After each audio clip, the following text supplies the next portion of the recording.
छोटे से गांव में दो बहनें रहती थीं जिनके नाम साइमा और हिना थे। वो एक छोटी सी झोपड़ी में अपनी जिंदगी गुजार रही थी। साइमा बहुत मेहनती लड़की थी और फारिग वक्त में अपने वालिद की सब्जी की दुकान पर हाथ बटाती थी। दूसरी तरफ हिना को सैर व तफरीह और मजे करना पसंद था। जब वो बोर हो जाती तो दरिया के किनारे जाकर अपना अक्स देखती और अपने लंबे बाल संवारती। आज तो मैं अपनी बहन से भी ज्यादा खूबसूरत लग रही हूँ। एक दिन साइमा और हिना के वालिद एक लंबे सफर पर रवाना हो गए। ऐसा सफर जिससे वापसी मुमकिन न थी। साइमा बहुत गमगीन हो गई, लेकिन हिना खुश थी। अब तो मैं पूरी रात दरिया के किनारे बैठ सकती हूँ। वालिद के जाने के बाद साइमा ने और भी ज्यादा मेहनत करना शुरू कर दी। सुबह वो झाड़ू देती, दोपहर के खाने के लिए मजेदार शोरबा बनाती और कपड़े धोकर सूखने के लिए लटकाती। हिना का वाहिद मशगला साइमा के लिए मुश्किलात पैदा करना था। वो कालीनों को गंदा कर देती और पके हुए शोरबे में ठंडा पानी डाल देती। शोरबा अभी तक ठंडा क्यों है और कालीन फिर से गंदे कैसे हो गए? मैंने तो साफ किए थे। वो जानवर जिन्हें तुमने खिलाया उन्हीं ने गंदे किए होंगे। एक दिन हिना जंगल की सैर को गई। वो लापरवाही से कुछ फल तोड़ती और दरिया में फेंक देती। इसी वक्त एक बूढ़ी औरत आहिस्ता आहिस्ता उसकी तरफ चली आई। हेलो प्यारी बच्ची, मैं बहुत भूखी हूँ, क्या तुम मुझे कुछ फल दे सकती हो? हिना ने बूढ़ी औरत को झाड़ियों से तोड़े गए जंगली स्ट्रॉबेरी दे दिए, जो बहुत बदज़ायका थे। काला, जितना दिल करे खाएं, यह दुनिया की सबसे मजेदार स्ट्रॉबेरी है। जैसे ही बूढ़ी औरत ने वो स्ट्रॉबेरी खाए, उसके पेट में दर्द शुरू हो गया। बूढ़ी औरत ने कहा, क्या ये स्ट्रॉबेरी मजेदार थे? आफ, फिर भी शुक्रिया। जब हिना घर वापस लौटी तो वो बूढ़ी औरत वहीं सो गई। साइमा जो जंगल से रात के खाने के लिए सब्जियां चुन रही थी, उसने बीमार बूढ़ी औरत को देखा और फौरन उसे अपने घर ले आई। ये औरत हमारे घर में क्या कर रही है? इससे बदबू आ रही है।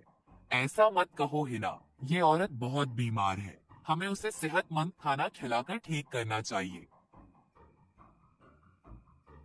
साइमा ने गर्म गर्म शोरबा बनाया, जड़ी बूटियों की चाय तैयार की, लेकिन हिना चुपके से वो शोरबा फेंक देती और चाय में मटी डाल देती। हिना, क्या तुमने उस चाय में मटी डाली है? सच सच बताओ। नहीं, मैंने कुछ नहीं किया। ये तो खुद बूढ़ी औरत ने डाला होगा। चंद दिनों में बूढ़ी औरत ठीक हो गई।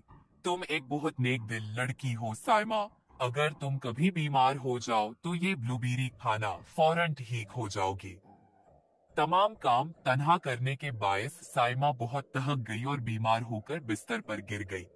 हिना, क्या तुम मुझे वो ब्लूबेरी लाकर दे सकती हो जो बूढ़ी औरत ने दी थी? लेकिन हिना ने वो ब्लूबेरी खुद खा ली थी। यहाँ कुछ भी नहीं बचा। शायद वो परिंदे खा गए होंगे जिन्हें तुमने दाना डाला था। साइमा और ज्यादा कमजोर होती गई और पसीने से शराबूर होकर सो गई।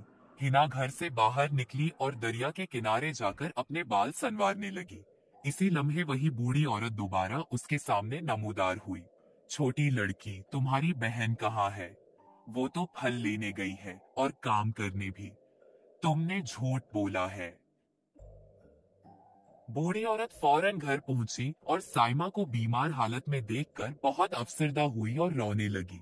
हिना जो खिड़की से सब देख रही थी, जोर जोर से हंसने लगी। तभी वही बूढ़ी औरत एक खूबसूरत परी में बदल गई। हिना बहुत हैरान हुई। तुम परी हो? मैंने तुम्हें अपने घर में जगह दी। अब तुम मुझे दुनिया के सबसे खूबसूरत बाल दे दो। जादू करो फौरन।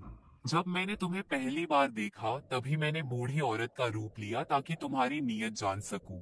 मैंने तुम्हें एक अच्छा काम करने का मौका दिया, लेकिन तुमने हर बार बुरा ही किया। परी ने अपनी छुरी घुमाई और हिना के बालों की जगह झाड़ की बैल अगाई। मेरे बाल, मेरे साथ क्या हो गया? ये कितने बदसूरत हो गए। हिना खौफजदा होकर दरिया की तरफ भागी। मक्खियों ने उसके इर्द गिर्द मंडलाना शुरू कर दिया और उसके बाल जमीन में उलझ गए। मैं बहुत बदसूरत हो गई हूँ, अब अपना अक्स भी नहीं देख सकती। उसी वक्त परी ने साइमा को एक ब्लूबेरी खिलाई और वो फौरन ठीक हो गई। शुक्रिया परी, मैं अब बेहतर महसूस कर रही हूँ। परी ने अपनी चहड़ी दोबारा घुमाई और उनकी झोपड़ी एक शानदार महल में बदल गई। साइमा बहुत हैरान और खुश हुई। नेकी का हमेशा इनाम मिलता है प्यारी लड़की, ये महल तुम्हारा इनाम है। शुक्रिया परी, लेकिन मेरी बहन का क्या? वो कहाँ गई? मैं अपनी बहन से बहुत मोहब्बत करती हूँ। इस बड़े महल में अकेले रहने का क्या फायदा। हमें हमारी पुरानी झोंपड़ी की खुशहाल जिंदगी वापस दे दो। बस यही मेरी ख्वाहिश है। परी यह सुनकर बहुत खुश हुई। उसने महल को दोबारा एक सादा सी झोंपड़ी में बदल दिया। फिर वो हिना के पास गई और अपनी छुरी से उसके बाल दोबारा खूबसूरत बना दिए। हिना खुशी से साइमा से लपट गई। तुमने मुझे बचा लिया। मैं बहुत शर्मिंदा हूँ। अब मैं एक अच्छी इंसान बनूंगी, वादा करती हूँ। इसी लम्हे हिना ने समझ लिया कि दूसरों की मदद करने की खुशी सबसे कीमती होती है, क्योंकि खुशी तभी खूबसूरत लगती है जब उसे दूसरों के साथ बांटा जाए।